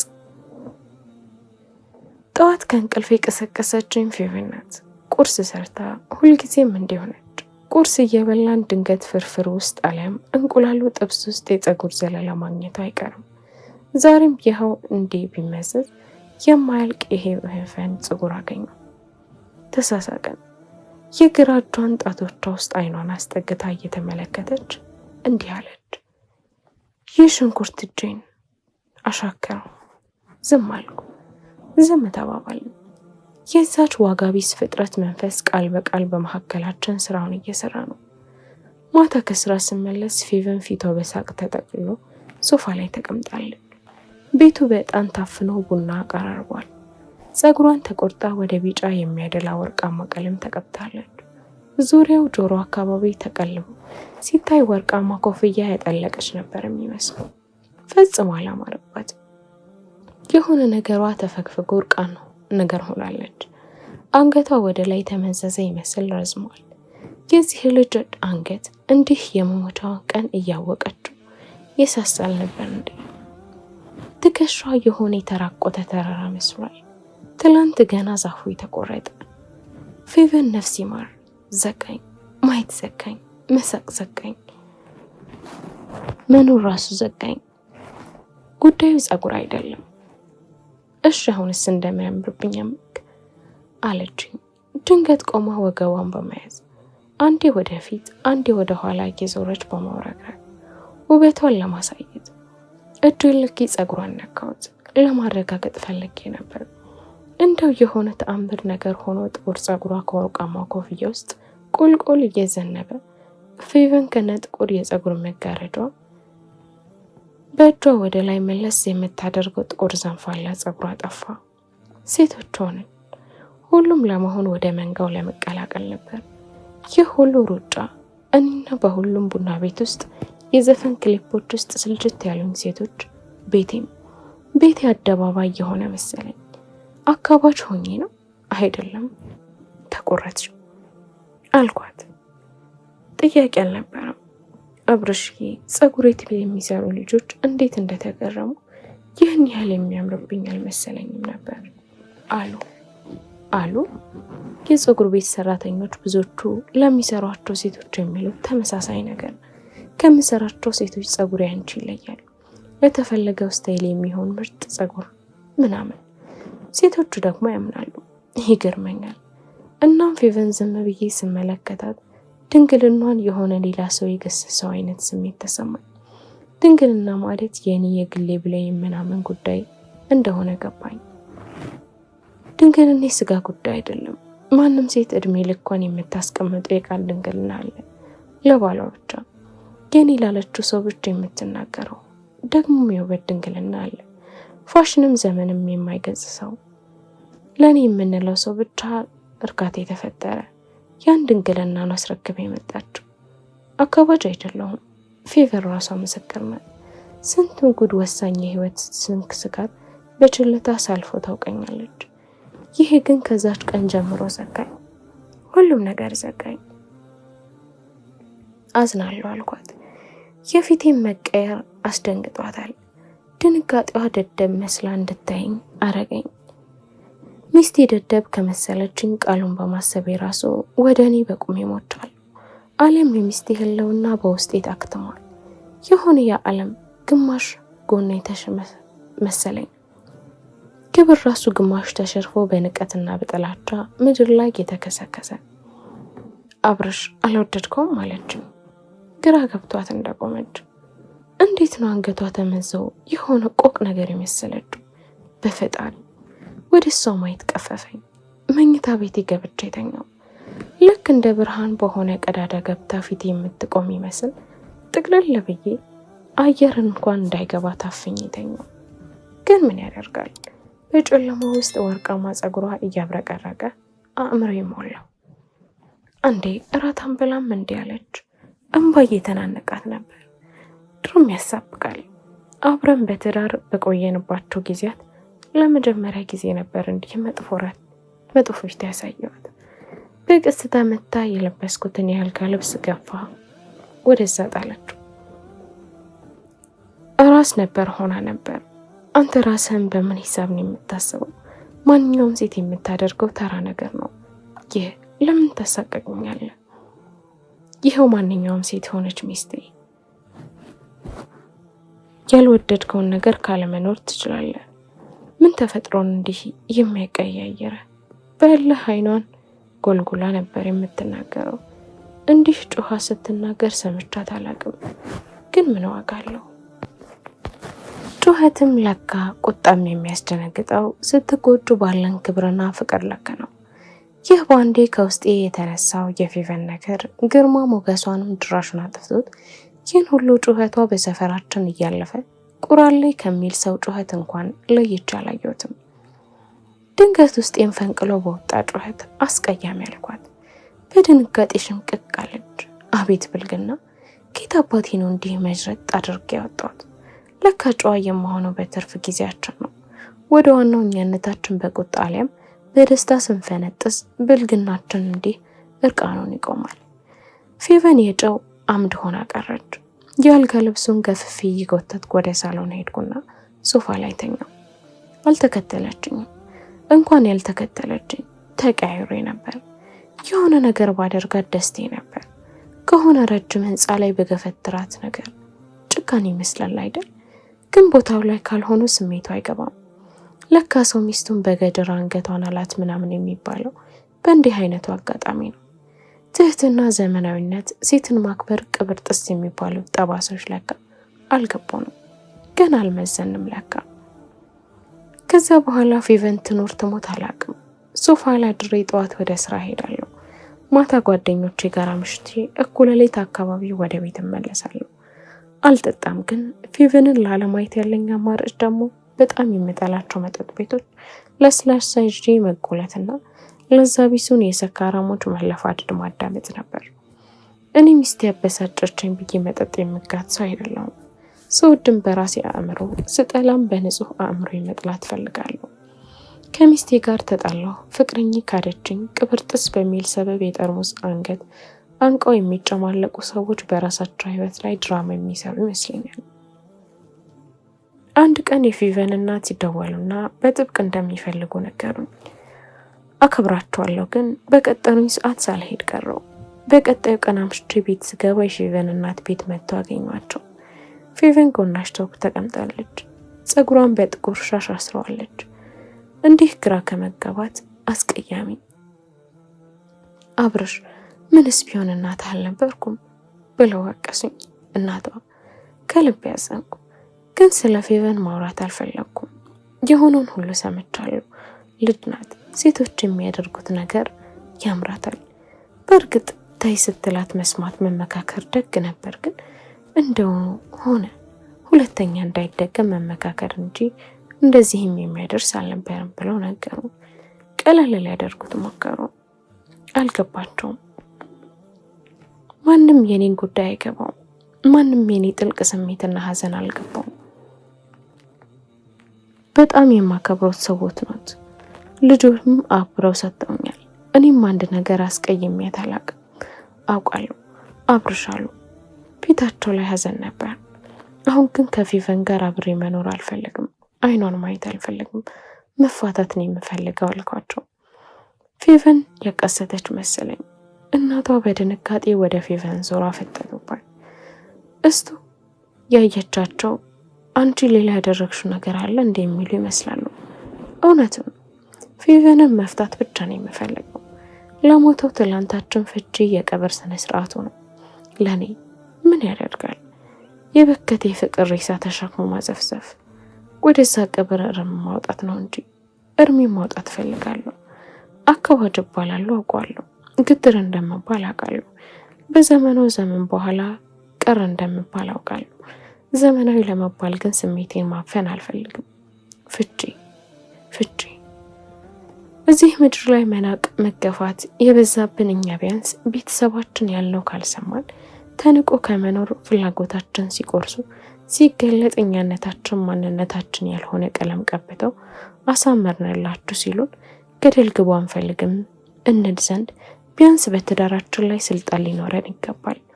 ገደል ትግባ ፌቨን የምትባል ደነስ፣ እሷም ብሎ ሚስት የተደረገር ክቡል ቃል ነው። ቃሌ ከመንደርተኛ ቃል ካልተሻለ እኔ ተራ ጎረቤቷ እንጂ ባሏ አይደለሁም። ገደል ትግባ ባዶ አድርጋኛለች። አንዲት ሚስት የባሏን ስሜት መረዳት ካቃታት ያውም ሺህ ጊዜ ነገራትን ወጥ ማወጥወጥና ቀለበት ለክቶ መንከፍከፍ ትዳር ነው ያለው ማን ነው? የማትረባ እኔ ቁጡ ነበርኩ አልነበርኩም? እና ሰቄን ማን አከሰመው? በውስጥ የማን ቁጣ ዘራ? ራሷ ፌቨን። የፌቨን እናት ተቀየሙ። ሊያስታርቁን መጥተው ልጆትን ከዚህ በኋላ ማየት አልፈልግም ስላቸው ተቀየሙ። ማንም ወላጅ ቢሆን ይሰማዋል። በደካማ አቅማቸው ኬትና የት ድረስ መጥተው ለማስታረቅ ሲሞክሩ እምቢ አይለኝም ብለው ነበር ያሰቡት። የኔ ፌቨን መጥላት እርሳቸውን መናቅ መሰላቸው። አንዲት ሴት ጸጉሯን መቆረጣ ትዳር እስከ ማፍረስ ካደረሰ ከፍቺው ኋላ ጸጉር ብቻ ሳይሆን ሌላ ምክንያት አለ ማለት ነው ብለው እንዲያስቡ አድርጓቸዋል። እውነት ነው። ከፌቨን ጸጉር በኋላ ሚሊዮን ምክንያቶች ነበሩ። ሁሉም ምክንያቶች ግን መነሻቸው ፍቅር ነበር። ፍቅር ይታገሳል ይሉኛል ጉዳዩን ይሰማሉ። ሰው በሰላሙ ቀን እግዚአብሔርን መጽሐፉን ማሽቀንጥሮ አሽሽ ሲል ይከርምና የቁርጥ ቀን አምጣ በየስራቸው የተጣለውን የህይወት መጽሐፍ አዋራውን አራክፎ እያነሳ ሁሉም ሰባኪ ሁሉም ቃል አጣቃሽ ካልሆንኩ ይላል። ፍቅር ይታገሳል ይለኛል መካሪ። እንዲህ ሲሉኝ ተናገር ጮህ ይለኛል። እስቲ እንዲህ ለነፍስህ ያደረክ ከሆንክ ቃሉ እንደሚለው አታመንዝራው። አንተ ራስህ ይህን የምትመክረኝ እስቲ በየስርቻው ራሳቸውን ነጥቀህ በቀለም የምታዥጎረጉራቸውን የወሲብ ዕቃዎችን እንደ ሰው ቁጥር። እዚህች ወገር እንደ ሴት መጫወቻ የሆነ ፍጥረት አለ። የማንም ወጣት የመት ይብልግና ብራሹን አንከርፍፎ መንገድ ላይ እንደተሸራ ሰጣ ሴቶቹ ላይ ብልግናውን ሲስል የት ነበር ማለት ያምረኛል። አዎ ውስጤ በቁጣ ይሞላል። ትላንት መብታቸው ነው እያልክ በየመጠጥ ጫት ቤቱ እንደ ጥሪት ማንም ሲረግጣቸው የነበሩ ሴቶችን ስታረፍ ዛሬ ሴተኛ ዳሪነት ወሲብን አቀላቅሎ ማየት በፋሽን ስም ሴትነት መንገድ ዳር አቅርቦ ማትቸብቸብ ሰተት ነው ብሎ ጓዳ ገባ። ሴቶች ከጓዳ አይቀሩ አደባባይ ይወጡ ከሚለው የሚበዛው ለሴቶች መጨቆን ያዘነ እንዳይመስል በአባው አደባባይ እንደ ፋሲካ በግ ዳሌና ሽንጥ ባይኑ እየተመተረ ለመመረጥ ነው። ምን የሚመች ጓዳ ክብር ያለው ጎጆ አግኝተው ሴቶች ጓዳቸው ውስጥ አፍሮት በተቀመጡ። ግን ባትለውም ኑሮ ራሱ እየመዘዘ አደባባይ እያሰጣቸዋል። ያውም እኛ ኑሮ በአደባባይ ድፍን የአበባ ወንድ ላይ መጮህ መደንፋት ያምረኛል። ለመሆኑ የሴቶችን ልብስና ጫማዎች ታዝበሃል? ለዙረት የሚመች አይደለም። ሁሉም ሴት ልጅ ከቤት ወጥታ ወደ መኪና ከመኪናው ወደ ስራ ረጋ ያለ ህይወትና እንቅስቃሴ እንድትኖር ታስበው የተሰሩ ናቸው። እንዳንተ ስኒከር ሸራ ጫማ ከስከስ አይደለም የሴቶች ጫማ። ሴቶች ራሳቸው ለአደባባይ ማንነት መብት የሚል ሽፋን ይሰጡታል እንጂ በብዙሃኑ የከተማ ሴት አእምሮ ውስጥ ያለው እውነት ጥሩ ስራ አግኝቶ ወይም አንዱን ጋብቻ ማግብቶ እረፍ የሚል ህልም ነው። ይህ አንዳንዶችን ያበሳጫል፣ ግን ምን ይደረግ እውነት ነው። ከተማው ከሰኞ እስከ ዓርብ ሽቅርቅር ትውልድ ሲሞረው ስራ አጥነት ጣራ እንደነካ አስተውል። የታደሉ ዜጎች የቆሸሸ እጅ፣ ስራ ቱታ የለበሱ ሰውነቶች የታደሉ ናቸው። ከሰኞ እስከ አርብ መዘነጥ፣ ከሰኞ እስከ አርብ አእምሮ ሰውነት ስራ መፍታቱ የሚያሳይ የውድቀት ባንዲራ ነው። እንዲህ ብሎ የሚሞግተኝ ሁሉ መሞገት ያሰኛል። ምክራቸውን ሙከራ ከመጨመር ውጪ ወንዝ የማያሻግር አፈንግጦ ይሆንብኛል። ሁሉም መጽሐፍ እንደሚለው የሚደክሙ አጽናኞች ናቸው። በሚስቴ ሰርጥ አልፌ ወደ ሰፊው የሴትነት ባህር ስመለከት ሴቶች ባህሉ ብቻ ሳይሆን ልብስና ጫማቸው ሳይቀር ካቱና ሆኖባቸው ይታየኛል። ፋሽን ነፃነታቸውን ነጥቆ ምቾታቸውን ቀምቶ ወንዱ ፊት የእይታ አምሮት እንዲያሳፍር ይደረደራቸዋል። እነሱም ፍልቅልቅ እያሉ በካቴናቸው ይኮራሉ። ፋሽን ነዋ። እንደውም ትክክለኛው ዘመቻ መሆን ያለበት ሴቶች አደባባይ ይውጡ ሳይሆን ወደ ጓዳ ይመለሱ ነው። ጓዳቸው ምቹ ይሆን ነው። እግሯ እስኪቀጥን ከተማውን የምታካልል ቆንጆ የሆነ ቀን እፎይ ዙረት ሰለቸኝ ስትል ትሰማታለን። ዙረት የሴት ልጅ ተፈጥሮ አይደለማ። በተሰጣቸው የተፈጥሮ ጸጋ ልጆችን ሊያሳደጉ ትልቅ ኃላፊነት አለባቸው። ልጅን ለማሳደግ እግርን ሰብስቦ ቤት ውስጥ መቀመጥ፣ ደስታን አሳልፎ መስጠት ይጠይቃል። ልጅ ጭፈራ ቤት ውስጥ አያድግም። ይህ የዘመናችን አጉል ዘመናዊነት እንዴት ተጠማሙ። ካደገ ልጆቻቸውን በጋሪት እየገፉ በደረቅ ሌሊት ጭፈራ ቤት የሚሰየሙ እናቶች መፈጠሩ አይቀሬ ነው። ደግሞ እንደ ደንቃራ በመብት ስም ስለ እንዝላልነት ልትሞግተኝ ፊት የምትደቀንን እስት ብስጭቱን ጣራ ታስነኳለች። አንቺ ራስሽ እስቲ ራስሽን ተመልከች። ለምንድነው ጸጉርሽን ቀለም የተቀባሽው? ከፊትሽ ከለር ጋር እንደማይሄድ ባለሙያዎቹ ነግረውሽ ወይስ እንዲሁ ሲያደርጉ አይተሽ? ሞኝ ነገር ነሽ። ኢትዮጵያ ውስጥ ካሉት አጠቃላይ ጸጉር ሙያተኞች ስንት የሆኑ በሙያው ጥልቅ እውቀት ያላቸው? ጥቂቶቹ፣ በጣም ጥቂቶቹ። ሌላ የተከበረ ፊትና ጸጉርሽ ቤተ ሙከራ የሚያደርግ የልምምድ አዋጅ ነው። እንግዲህ ይህ መደዴ ጸጉር ተኳሽ ነው። የፊትሽ ቅርጽ፣ የቆዳሽ ለስላሴ፣ ይህን ቀለም ተቀቢ፣ ያኛውን ሜካፕ ተለቅላቂ እያለ ቅዠቱን የሚመክርሽ። ይኸውልሽ የጸጉርሽ ፋሽን አንቺን አጥፍቶ የሆነች ሌላ ሴት ማስመሰል እንጂ ያለሽውን ውበት ማጉላት አለመሆኑ የሚገባሽ የፋሽኑን ስም ስትሰሚ ነው። ቢዮንሴ ሹሩባ፣ ሪሃና ቁርጥ፣ ዊትኒ ስታይል። አንቺ ግን ስምሽ አረጋሽ ነው። ወላ ንጃት፣ ወላ ነፊሳ፣ ሄለን፣ ሲቲ፣ ቲቲ ሆኝ ብትፈልጊ። ካናትሽ ላይ ቆሞ ጸጉርሽን የሚሰራ የሚመስልሽ የጸጉር ባለሙያ በካውያ ጸጉርሽን እየተኮሰ በማያባራ ሰፋፊ አንደበቱ ግን አእምሮሽ ነው። በጋለ ውበትና ፋሽን ካውያው የሚተኮሰሽ አንቺነትሽን ሊያተን ነው። ከዛ ምንም ከሌሎች ሴቶች የተለየ ውበት አይጨምርልሽም። መጨረሻ ላይ እንደ ሌሎች ሴት ትሆኛለሽ። በቃ ይሆነው። ደግሞ ወንዱ ባንቺ ውበት ይደነቃል ብለሽ አትደመሚ። ወንዱ አይደንቀው። ጉዳቱ ከሰውነትሽ ነው። ከስልኩ ወዲያ አምሮት የተቀሰቀሰበትን ገላ ሲያጣ አጠገቡ ያለሽውን አንቺን እስከ ማስታገሻ ከማይረባ የፍቅር ዲስኮር ጋር ይተወስድሻል። የአንቺ ስጋ አቅፎ መተንፈሱ በተመለከተው ገላ ላይ ነው የሚቃዠው። ብቻዬን ተቀምጬ እንዲህ ነው የማስበው። ሴት ወንዱ በሽተኛ የሆነ ይመስለኛል። ለከርከር የሚያሞጠመጠው አፉ ምን ራሱም ለመጠየቅ እንደማይጠቅመው ግራ ይገባኛል። እንደ ኳስ መካሪው ወደ ፋሽን፣ ፋሽኑ ወደ ወንድ፣ ወንድ ወደ አልጋ፣ አልጋው ወደ ተዘባረቀ ህይወት እየተቀባበለ በሴት ልጅ ህይወት ጨዋታውን ያሞቀ ዘመን። እንዲህ ዘመን ከቶ አልተከሰተም። ለራስ ሲቆርሰው ያሳንሶ ነውና ዘመኑ ራሱን የሰለጠን የሚል ስም አከናንቦታል። ከክንብንቡ ጋር በስልጣኔ መዳፍ አፋቸውን የታፈኑ ስልጡን የፋሽን ባሮች አየር አጥሯቸው ይወራጫሉ። ለዚህ መፍትሄው ራስ መሆን ነው። በዚህ ዘመን በትክክል የሚያስፈልገው ራስሽን ሆኚ የሚል መካሪ ነው። ልድገመው፣ ራስሽን ሆኚ። የነፈሰው ነፋስ ጋር ልንፈስ ካልሽ እብድ የበላው በሶ ሆነሽ ትቀሪያለሽ። የኔን ምስታታየትም ይቺን አስቀያሚ በክብር ካኖርኩበት ዙፋን ላይ ቁልቁል በአናቷ ወርዳ ስትፈጠፈጥ የሚል ሆድ የባሰው መካሪ ባይሰማው ኡኡ ብሎ የሚጮህ ቃል አንድ ቀን ስጋ መልበሱ አይቀርም። ክፉ ስጋ ለብሶ ፍልጥ ከማንሳቱ በፊት በዘመነ ፈሊጥ ቃሉን የሚያቅሉ ብዙሃን ናቸው። በእርግጥ ይህን ስል ሊመክረኝ የሞከረ ትሁት ወዳጅ ነበረኝ። ምን አልካት? ሄድ እባክህ አንተን ብሎ መካሪ። አንተ ስለ ሚስቴ ጸጉር የምታውቀው ነገር የለህም። እንደውም ራስህ በጓዳህ የምታለቅስበት እውነት ነው እዚህ በአደባባይ ፋራ ላለመባል የምትቃወም። እኔ ለሚስቴ ታማኝ ነኝ፣ በዚህም እኮራለሁ። ለፌቨን ታማኝ ነኝ። እንኳን ከትዳሬ ውጭ ሌላ ሴት ልነካ ለሚስቴ የምጠቀመውን የአድናቆት ቃል በሞት ለሌላ ሴት አልጠቀምም።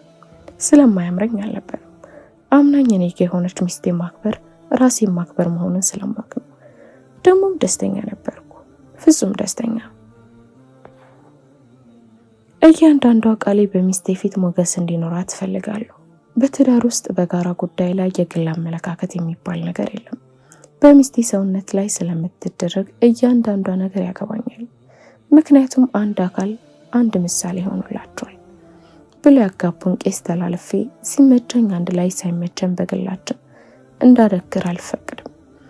በምንም ነገር ስለኔ አይመለከትም የምትል ሚስት ወይ በሽተኛ አሊያም የትዳር ኃላፊነት ያልገባት መደዴ ሴት ናት። መከባበር በሌለበት መብት ገደል ይግባ። የስጋ ክምሯን ለማስለማሰል ዘለህ አልጋ ላይ ትወድቃለህ። ካልጋህ ስትወረድ ምድርህ እሳት ለብሶ ይጠብቃል። ፍቺ በማህበረሰብ ጸያፍ ነገር ነውና እያስመሰልክ ትኖራለህ። ማስመሰል ደግሞ ያንገሸግሻል። ራስህን በእሳት ረመጭ መግረፍ ብለው። በዚህ አይነቱ ኑሮ እንኳን ሚስቴ ተብዬዋ ያጠለቀችልህ ቀለበት የተጠለቀበት ጣትህም ይቀፋል። ሚስቱ ስለ ርዕሱ ህይወት የት ድረስ እንደሚያገባትና የት ድረስ የእርሱ ጉዳይ እንደማይመለከታት መስመር የሚያሰምር ወንድ ድድብና ከነጓዙ የሰፈረበት ደነዝ ይመስለኛል። ይህን የምለው ወንድ በመገሰጽ ሚዛናዊ ለመሆን አይደለም። የነፍስ ሀቄ የኖርኩበትን መንደር ስለነበር እንጂ። ይጠየቅ ጎረቤት፣ ይጠየቅ ቤተሰቤ፣ እረ ራሷ ፌቨን ትጠየቅ። ምርር ቢልህም ተገደን መዋጥ ያለብን እውነት ይሄ ነው። ባልም ለሚስቱ ሚስትም ለባሏ ተገዥ ናቸው። ውልፍት የለም። አንዱ ካላንዱ ፍላጎት ስንዝር ሊራመዱ አይገባም። ሚስቴ እኔ ላይ በዚህ ምድር ካለማንኛውም ሰው በላይ ኃላፊ ነች። እኔ እርሷ ነኝ፣ እርሷም የኔ ናት። ፋሽንም በለው ዘመን አመጣሽ ቅረንቅንቦ በጎጆ ውስጥ የጥፍር ቁራጭ የሚያህል ቦታ እንዲኖራቸው አልፈለግም። ለምን መሰለ? ከሶስቱ ጉልቻ አንዱም ከውጭ አይወጣም። አንተ ሚስትህ ፍቅር ብቻ ናችሁ ጉልቾቹ። መካሪም በደም ፍላት ደንፍቼበት አመንኩበት። ባልኩት ሀቅ አከላፍቼው አጠገቢ ድርሽ እንዳይል አባረርኩት። ምን ላርግ? ሳሎን የተቀመጠ ስልኩ ሲጠራ ሚስቱ እንዳታነሳበት በአፉ እስኪደፋ ከሻወር ወደ ሳሎን የሚሮጥ ወንድ ልምከረስ ሲለኝ ምን ላርግ ታዲያ? መተዋወቃችን ነው እኮ ችግሩ። ሀቅ መቼ ስለ ራስ ነው ሰላም የሚሰጠው። እኔ እንዳይሆን የምፈልገው ነገርም ሚስቴ ከኔ ፍላጎት ውጭ ልታደርግ አንዳች ስልጣን የላትም። የራስ የምትለው ሰውነት የላትም። የዘመናችን በሽተኛ ሴታዊ አምባገነንነት፣ በሽተኛው ፌሚኒዝም አሳቢ ውስጥ ገብተው የተነከሩ ሰፈፊዎች በአማርኛ መስፋት ከትርጉሙ ሳይሆን ከመተንፈሱ አቀባበል የማይነቅ ደዌ ሴቶቻችን ልብ ውስጥ ዘራ። እነሱም ያሉበትን ነፃነት ሳያገኙ እኛም ካንዱ ወደ ሌላ ያደግንበት የወንድነት ክብር ፍለጋ ስንዘል ዘመን ጣጥሎን እብስ። የሴት ልጅ ክብር በፍቅር እንጂ በትጥቅ ትግልም በአደባባይ ጩኸትም አይመጣም። በቤቱ ሚስቱ የገፋቸው ፍቅረኛው ያቀለለችው ወንድ ሺህ ህግ ማሊያ መመሪያ ቢወጣ ሴትን ያከብራል ማለት ዘበት ነው። አባትና እናቱ ሲደባደቡ ባለመከባበር አፍ ሲካፈቱ እያያደገን ህፃን በአባቱ ሲወጣ እያዩ ልጅ የፍቅር ገመድ ነው ይሉናል። በጥላቻ በመናናቅ ትዳር ውስጥ የበቀለ ህፃን የፍቅር ሳይሆን የማህበረሰቡን ህግና ባህል ማንቂያ ገመድ ነው። ብዙዎች ዘመናዊነት ፍዳቸውን የሚያበላቸው ሴቶች ታጠብ እስቲ መነሻቸውን ፍቅሩን አሟጦ እየቆለለ የኖረ ግዴለሽ ቤተሰብ ነው። ካልተፋቀረን ግን ምን አወላለድን? ልጅ አሻንጉሊት አይደለም። ቃላችንን ማጽናት ሲያቅተን ስጋ ለለበሰ ሐውልት ቤታችን ውስጥ ተክለን ልናመልክ ይዳዳናል። ልጅ ወለድን ብለን አንመጻደቅ። በልጆቻችን እናት ካልተደሰትን የልጆቻችን ግማሽ ክፍል አንወደውም ማለት ነው። እናቶችም ቢሆኑ ለልጅ ስል እንዲሆንኩ ለልጅ ስል ተፈለጥኩ ተቆረጡ። እስቲ መጀመሪያ ለኛ ለባሎቻቸው ሲሉ ይፈለጡ ይቆረጡ። የልጅሽ ግማሽ አካል እኛ ባሎች አይደለንም እንዴ? እነዚህ ኮተታም ዘፈኖች፣ ፊልሞች በቀጥታም በተዘዋዋሪም የወንድ ልክስክስነት ለሴቶቻችን ሲሰብኩ ታዲያ ለማን ብለሽ ነው የምትመኘው እያሉ ለወንድነት ሚስታችንን እህታችንን እያዘጋጇት መሆኑን ዘግይተው ነው የሚገባል። እና ሚስቴ ካለ ፍቃዴ ጸጉሯን ተቆረጠች ስል መብቷ ነው ቅብርጥስ የሚለኝ መብዛቱ መልሶ እኔኑ ይገርመኛል። ትዳር የሚሆን ፍቅር ለወደዱት ሁሉን ነገር መስጠት ነው። ግማሽ መስጠት የሚባል ነገር የለም። እዚህ አዲስ አበባ ብልጣ ነፍሶች ፍቅር እንደሚሸጉት አይነት ማለት ነው። እንዳሻኝ እዘላዘላለሁ ማለት የፈለገ ጓዙን ጠቅልሎ እዛው ተራ ዝላዩ ላይ ሲጀመርም ጨብጨባ አምሮት እንጂ እንዲህ አይነቱ አጋር የትዳር ወኔ የለውም። ልክ በመንፈሳዊ ዓለም አንድም ከፈጣሪ አንድም ከሰይጣን እንደሚባለው በትዳርም አንድም እግርን ትዳር ውስጥ ሌላኛው አጎል ምኞት ውስጥ ማቆም የለም። ጥቅልል ብሎ መስጠት ካልሆነ ጓዝን ጠቅልሎ ወደ መሄጃ ከተልካሻ አብሮነት ከሰጠንና ከነዚህ የሁለት ስብሰባ ብቸኝነት በስንት ጣዕሙ በዚህ ሆድ በባሰው ለዛቢስ ጋብቻን የልጅ ማሽን አድርገው የሚመለከቱት ወላጆች ክፉኛ ተበራክተዋል። ይህ ነገር ይቆጨኛል። ሆድ እንደባሰኝ ለውረው የፍቅር ሰንሰለት ያቆራኘው ልባቸው በመውለድ ሊያማጣምሩ የሚደክሙ ቃል ነው ማሰሪያው፣ ልጅ አይደለም። ቃል ነው ስጋ ለብሶ ልጅ የሚሆን። አብረሽ ወለዱ ልጅ ሲኖርህ እንዲህ በትንሽ በትልቁ አትጋጩም ይሉናል። እንኳን ካለ ፍቃዴ ጸጉሯን ተቆርጣ የአንዲት በየቤቱ መዞር ትዳር ያረገች ሴት ምክር ሰምታ ይቅርና ሳስነጥስ ይማረህ አላለችኝም ብዬ መፍታት እችላለሁ። ልጅም ምንም አያግደኝም። ዋናው ያልበጀ ቅራሪው ሰው ፈጀ። ያለ ፍቃዴ ሚስቴ ጸጉሯን ስለተቆረጠች እፈታታለሁ። እንኳን ጸጉሯን መቆረጥ እኔ በማልወደው ስታይል ማበጠርም እንደሌለባት የጉልበት ሕግ ሳይሆን የአብሮነት የመተሳሰብ መርህ ሊያስገድዳት ይገባል። ይህ ካልገባት ሚስቴ ደንዝዛለች። ይሁን የሚስተዋል ችሎታ ተወስዷል። መተሳሰብና ፍቅርን ችላ ከማለት ሕፃን ችላ ብትል ይሻልሃል። መብቷ ነው። ይሉት ጥራዝ ነቅሎ አምባከረዩ ሕጋዊ ቢሆንም ከሰብአዊ ጥላቻ ግን አያድንም። ሕግ ኑሮህን ከእንከን ይከላከል እንጂ ራሱ ኑሮ አይሆን። የአንድ ፍቅረኛ ትልቁ ብቃት መረታት ሳይሆን ያፈቀረውን ሰው በፍቅር መርታት መቻሉ ላይ ነው። ፌቨን ከዛ ቀን በኋላ የጸጉሩ ነገር እንዳበቃለት ሲገባት ያማልለኛል ያለችውን ነገር ሁሉ እያሳየች የተንኮታኮተ ፍቅርን ልታመልመልመው ተገመገመች። አንድ አጭር ቀሚስ ለብሳ እግሯ እስከ ታፏ ይታየኛል። እግርሽ ያምራል እላት ነበር ድሮ እንደ ዛሬው እያንቀሸቀሸኝ አልባሌ ቦታ ሳይወስዳት በፊት። የእጆቿን ጣቴት ብታወናጭፍ፣ አይኗን ብታፈጥ፣ ከንፈሯን ብታሞጠምጥ፣ ውሉን ቆርጣ ጥላ ትፈራው ውበቷ ብታንገታግት ወይ ፈንከች። እንደውም የባሰ አስጠላችኝ። አይናገረው እንጂ ሁሉም አፍቃሪ ለዘላለሙ የሚያመልከው የሚያፈቅረው ሰው ላይ በየቀኑ አይኑ የሚፈልጋት የውበት አማካይ ቦታ አለው። ሌላው ሰው ሁሉ ካለዚህ ነጥብ ባዶ ነው። ለኔ ፌቨን አማካይ የውበት ቦታ ጸጉሯ ነበር። ፌቨን እንደ ከተማ በመለከታት መሀል አደባባዩ ፈርሷል። አንጋፋ ፍቅር ወደዚህ ከተማ ላይ መኖርን ያንገሸግሸዋል። የዘመናዊ ፋሽን ትልቅ ችግር የሴቶች ጸጉር የሚያደንቅ ተፈጥሯችን በግድ ጠምዝዞ ሴቶች ዳሌ ላይ ስለማሳረፍ መጣሩ ነው። ሴቶች እግር ላይ፣ ሴቶች ጡት ላይ አይናችን በግድ ማስከተል። እምቢ ማለት አንፈልግም ስንል ውበት የማይገባን ገገሞች መሆናችን በማሳመን ስልጡን አይደላችሁም ይሉናል። ሞላ ያለች ሴት አይታችን ትስበው ይሆናል። ፋሽን ተብዬው ግን የትከሻዋን አጥንት ካልሰረጎደ ሴቱ ምኑን ሴት ሆነች ብሎ ሊያሳምን ይጠራል። ፋሽን ጉልበተኛ ነው። በተለይ ሴቶች ላይ ክንዱ ይበረታል። ዛሬ ፋሽን ለመከተል ጸጉሯን የተቆረጠች ሴት ነገ ላይኛውን የፊት ጥርስ አስነቅሎ በባዶ ድድ መገልፈጥ ያምርብሻል ብትል ጥርሷን ከማራገፍ አትመለስም። የተጋነነ ይመስላል እንጂ ባለፈው 10 ዓመታት በሀገራችን አይሆንም ያልናቸው ጉዳዮች ዛሬ ላይ ለትውልዱ ተራ ጉዳዮች ሆነዋል። ደግሞ ፍጥነት አለ። የፌቨን ጸጉር መቆረጥ ከሴት ልጅ ግርዛት ላይ ይቻላል። ልዩነቱ የሴት ልጅ ግርዛት በሴቷ ስሜት ላይ መቀለድ ሲሆን ይህኛው ለኔ ፍላጎት ስሜት ላይ መጫወት መሆኑ ነው።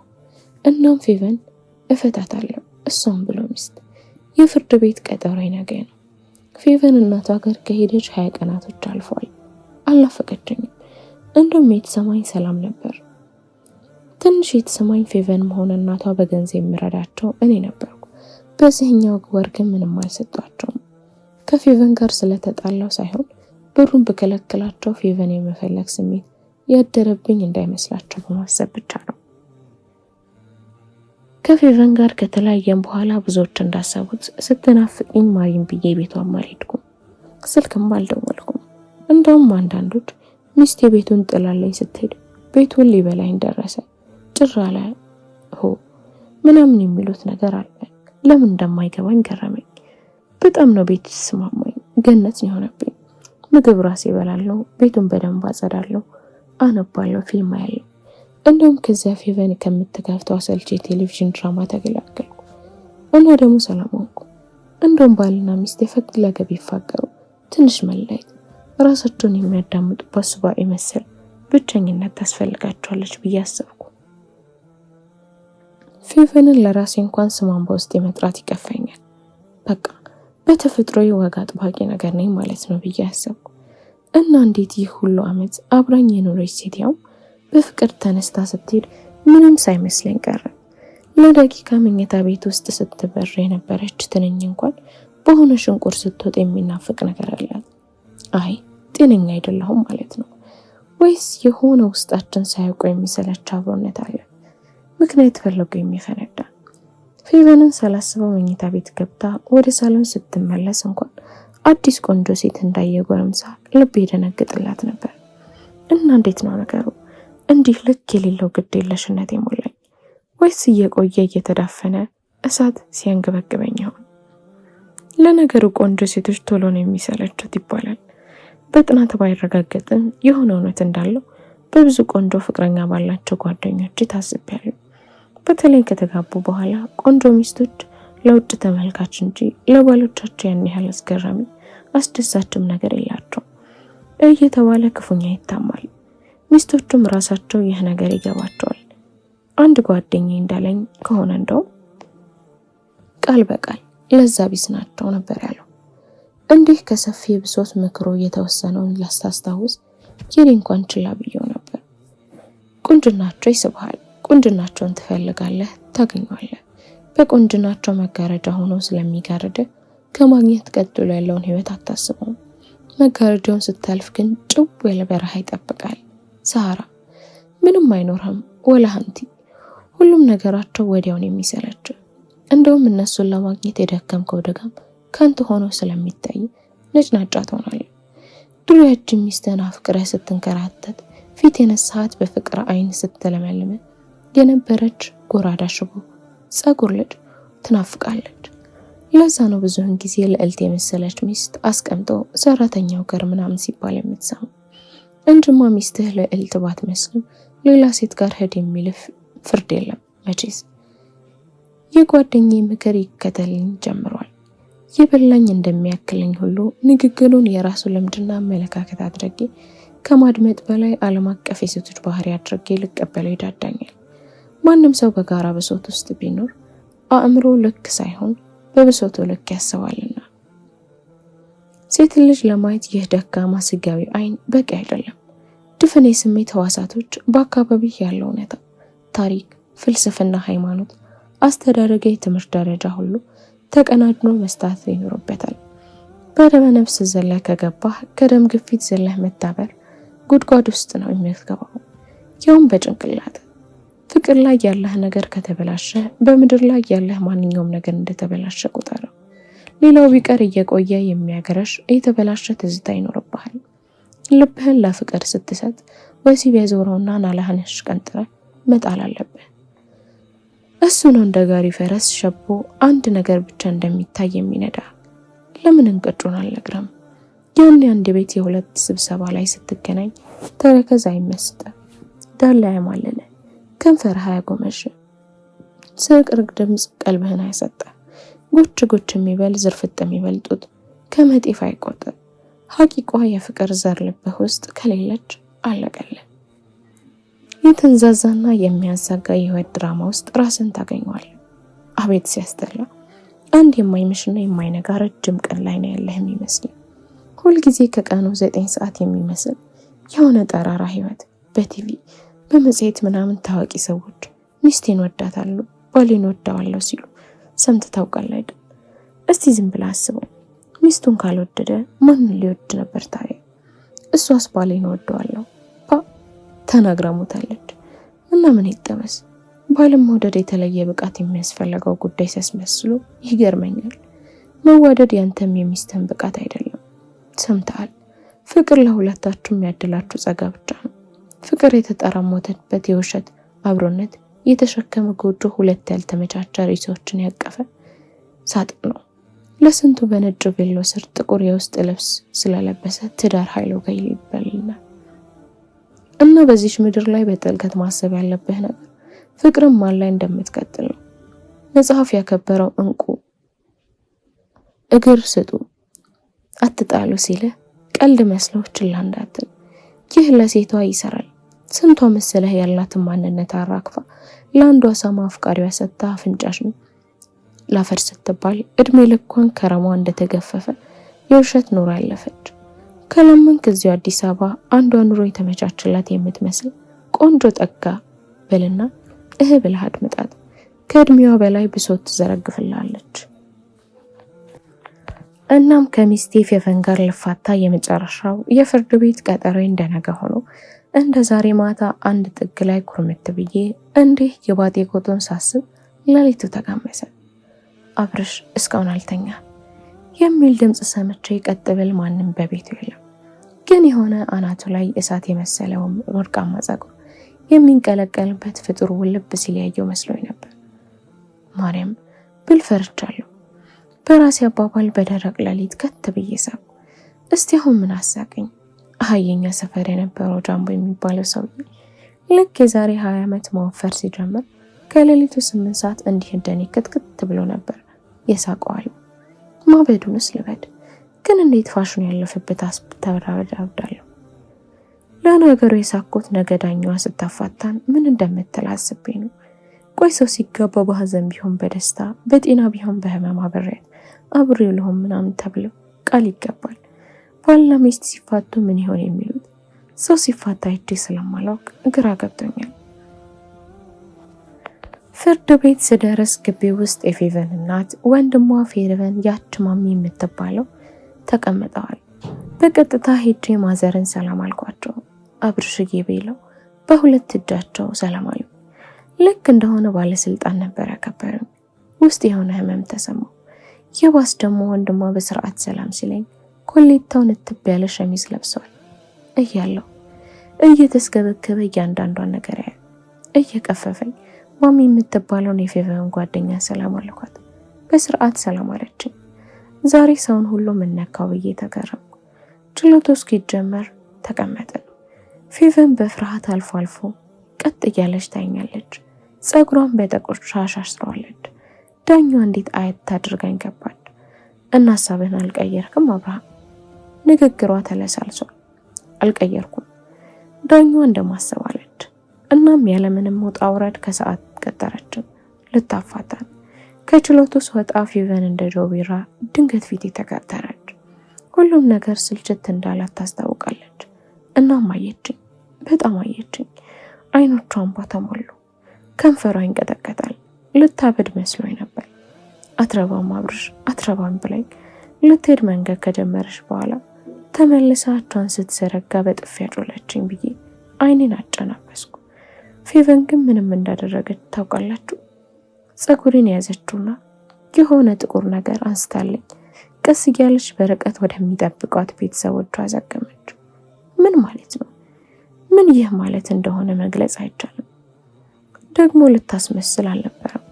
አውቃለሁ ፌቨን። አብርሽ ይቅርታ፣ ሁሉም ነገር ይቅር በለኝ፣ አትለኝ፣ እወድሃለሁ። አሁን እንዲህ የሚለምን ምን ነገር አለ? ምንም። ራሴን አስጠለኝ ከምር። ቀስ እያለን ወደ ዋናው በር አዘገምን። ማለት ፌቨን አንድም ቀን ባትናገር ደስታዬ። የእሳት አለንጋ ነገሮች ሁሉ አንዳንዴ ይገለባበጣሉ። ዝም ብለን ወደ ውጭ ከኋላ የምንሰማው አቶ አብርሃም አለምሰገድና ወይዘሮ ፌቨን የችሎት ተራቸው ደርሶ ስማቸው እየተጠራ ነው። እንዳልሰማ ከግቢው ወለቅ። ሁሉንም እዛው ጥለናቸው አንድ የምንወደው ሬስቶራንት ነበር እኔና ፌቨን የምንሄደው። እዛ ተገናኘን። ፊት ለፊቴ ተቀምጣ ፌቨን ታየኛለች። እናም በሚንቀጠቀጡ እጆቿ እጄን እያያዘች ተሳስቻለሁ ስትገርም ይህን ሁሉ የምታደርገው አንድ ተራ ወንድ ማመል ፈልጋ እንዳልሆነ አውቃለሁ። ፌቨን ምንጊዜም ከሴትነቷ ሰው መሆኗ የሚቀድምባት ልጅ ስለሆነች እንጂ እና ሳላስበው መለፍለፍ ጀመርኩ። ያውም ሳላባርር። ፌቨን አይኔን እያየች እንዲወጣልኝ ታዳምጠኛለች። 4 ኪሎ ፈርሶ ውብ ህንፃ ተገነባበት። ትዝታው አብሮ ፈረሰ። እረ ትዝታችን ሲባል ጸረ ልማት ተባለ። ከዛ ጭርንቁስ የጭቃ ቤት ይህኛው ውብ ህንፃ መሻሉን ሳውቅ ቀጥተን ነው አይደለም ፌቪ። ሰው ከስጋና ከደም ብቻ አይደለም የሚሰራው፣ ማንነቱን ደግፎ የያዘው የትዝታ ነው። አጽም የመላመድ አጥንት በውስጡ ስላለ እሱን የፈራረሱት። መቼም የማይለማ ማንነታችንን ያወደሙት። አሁንም ጸጉርሽ ትዝታችን ነበር። ትዝታችን ሲፈራረስ ፋራ ሴቶች እኩልነት ያልገባው ምናምን ይሉኛል ፌቪ። ያኔ በፍቅረኝነት ዘመኛችን የቀጠርሽብን ቦታ ስትመጪ እዛ ማነው ስሙ ኪዮስክ ጋር ስትደርሺ ጸጉርሽን ነፋስ ሲበትነው፣ ከሩቅ ጥቁር ጸጉርሽ ነፋስ ሲያሯሩጠው፣ በእጅሽ መለስ እያደረግሽ ወደ እኔ ስትመጪ ጸጉርሽ የፍቅር ባንዲራ የሚመስለኝ ባንዲራዬን የቆረጡብኝ ፌቪ። ፌቨን እጆቼን እያሸሸች ዝም ብላ ታየኛለች። አውራ ጣቴን ይዛ የምታስለፈልፈኝ ነበር የሚመስለው። ለሚታየውና ለሚዳሰሰው ማንነታችን ስንት የማይታዩ ጥቃቅን ማንነቶች አሉ። እነዚያን እየቀፈፍን ባዶ ግንዱ የቀረ እንጨት በመብት ስም እንደምናቀፍ ለምን ይገፋፉናል? አልፈልግም። ባንዲራዬን መሬት ጥላ ቆሻሻ አድርጓለች ብዬ አዝኜብሻለሁ። ከጥራጊ ጋር ያን ውብ ጸጉሯን ወደ ገንዳ እንዲወረውሩ ፈቀደችላቸው ብዬ አዝኜብሻለሁ ፌቪ። 4 ኪሎን ሲያፈርሱት ቦታው የኛ ስላልሆነ ዝም ብለናል። ሚስቴ ግን እኔ ነች። የጋራችን ትዝታ ስታፈራርስ እንደ መንገደኞቹ መቼስ ምን ይደረግ ብዬ ዝም አልልም። የእጇ ለስላሴ፣ የከንፈሯ ጣዕም፣ ፈገግታዋ ሁሉ ህዝብን የሚወቅሰው በጸጉሯ ባንዲራ። ይህን ጸጉር መቅረድ ድንበር ከመገንጠል ለይቼ አላቆም ብዬ ብቻዬን ተማረሬብሻለሁ ፌቪ። ፌቨን እንባዋ ጉንጯ ላይ እየፈሰሰ ዝም ብላ ታየኛለች። ፌቪ አስጠልተሽኛል፣ አበሳጨሽኛል፣ የናቅሽኝ የገፋሽኝ መስሎ ተሰምቶኛል። እኔን ከህይወትሽ ገፍተሽ ሌላ ሰው ከሰው ሰው ማሜ የምትባል ሴትዮ የኔን ቦታ የሰጠሻት መስሎኛል እና አፈቅርሻለሁ። ፌቨን ትንፋሽ እስኪያጥረኝ ከንፈሬን ሳመችኝ። ቅድም ሊያፋታን የነበረው ህግ በአደባባይ ከንፈር ለከንፈር መሳሳም ወንጀል ነው ይላል አሉ ይባላል። የፌቨን እንባ ይፋጫል። ተፈጸመ። ቻናላችንን ላይክ፣ ሼር፣ ሰብስክራይብ በማድረግ ቤተሰብ ይሁኑ። አብራችሁን ስለቆያችሁ ከልብ እናመሰግናለን።